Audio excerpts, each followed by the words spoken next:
Hi, I'm Dr. Sophie, and in this video, we're going to be talking about the top 5 ways to support and nourish your bodies properly in this new year. Today, we are going to be talking about supporting our bodies versus inhibiting our bodies, or working towards or against our bodies. Obviously, if I asked a room of people, I don't think anyone would raise their hands and say, I want to work against my body, I want to inhibit its natural processes, and that's my goal, right? We all want our bodies to be functioning and healing at the best or the highest level, like they were created to do. Our bodies were made very smart and complexly, with the goal and with the ability to function and heal. So if our bodies aren't functioning and healing, that's the time that we need to stop and ask why. So things that could inhibit the functioning or healing process could be things like thoughts, traumas, toxins, in other words, chemical effects like foods that we're sensitive to or infections.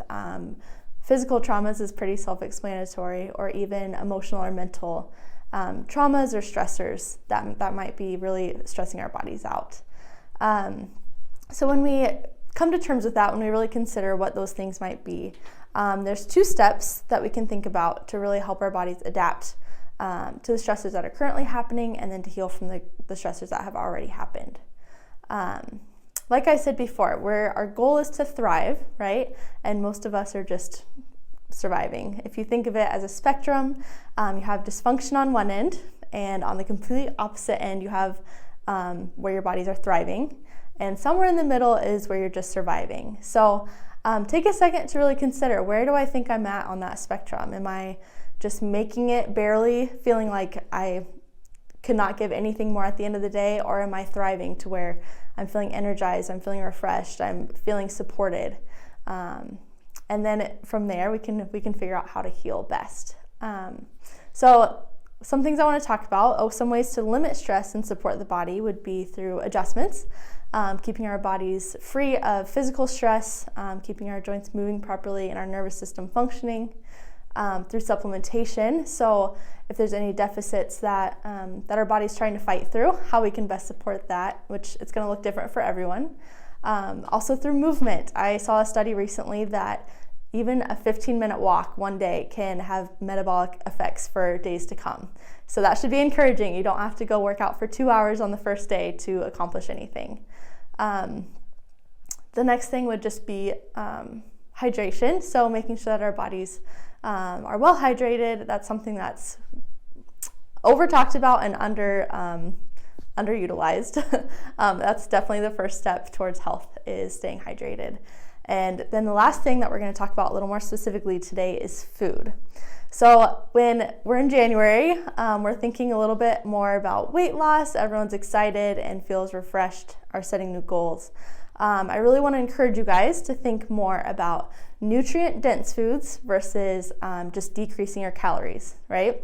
So a lot of times calories is the main focus, but there is a way to eat unhealthy and keep your calories low. So when we're thinking about the surviving versus thriving,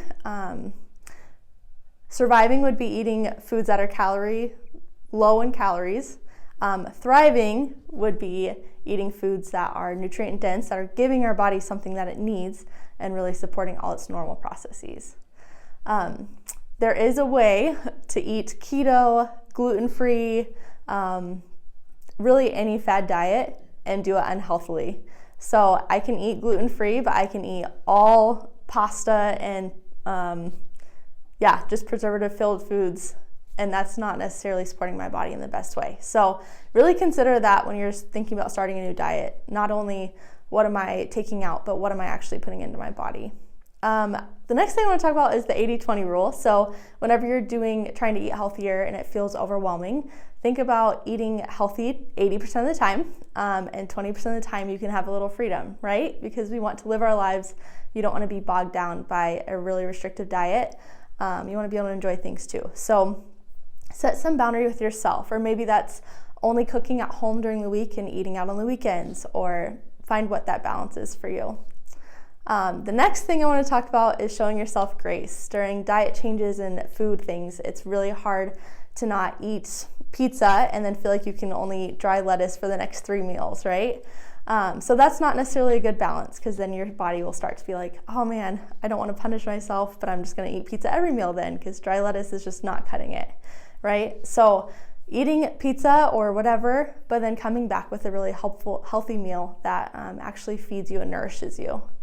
And the last thing I want to talk about is just making it a priority. If this isn't a priority for you, maybe it's not the best time to start and be frustrated, but I want you to really consider why it would be a priority and what that might look like for you. So if you have any questions, if you need help figuring out recipes or things, just where to start, people to follow, or websites, contact the office, check out this blog. I'll have some resources, and we'd love to talk to you more about this. Thanks.